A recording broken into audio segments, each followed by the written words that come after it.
मेरिया काला वे किन्नी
बहुत धन्यवाद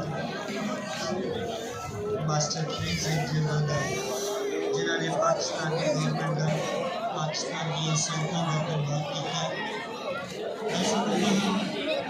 जितने पाकिस्तान की धरती के उत्ते सिख कौम रहती है ये धरती की तरफ सानू एक लाडली कौम की तरह रखती है। एक ऐसी लाडली कौम जिन्हें कोई शायद आबादी तो इन्नी नहीं है पर जिन्हें रिस्पैक्ट जिन्हें रिगार्ड सानू इतने मिलता है। मैं समझदा कि वो तुसी अपने हत्थों नाल और तुसी अपने एक्सपीरियंस नाल देखे हो।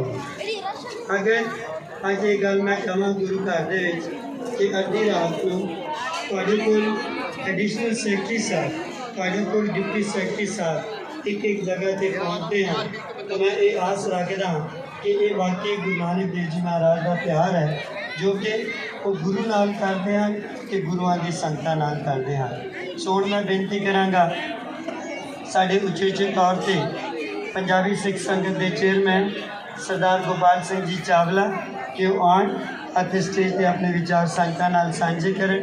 बेनती करांगा चेयरमैन पंजाबी सिख संगत सरदार गोपाल सिंह जी चावला कि 2 मिनटां राहीं संगतां नाल अपने विचार सांझे करन। सत्कारयोग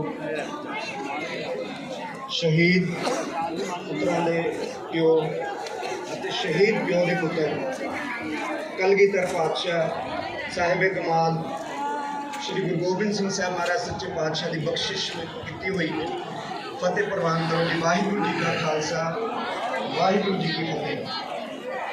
सब तो पहला मैं पंजाबी सिख संगत की तरफों आईया हुई समूचिया संगतां गुरु नानक पातशाह के 555 गुरबाणी करके लख लख बधाई देना।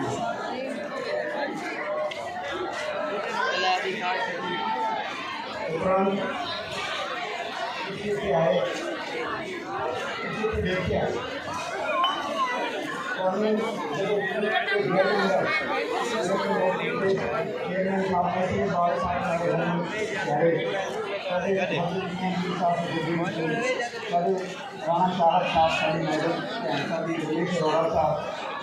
जिन्हें बैठे हैं प्रधान साहब मानयोग और साढ़े थोड़ी जगह दिल जितने वाला साढ़े शहर साहब सारे मैं जी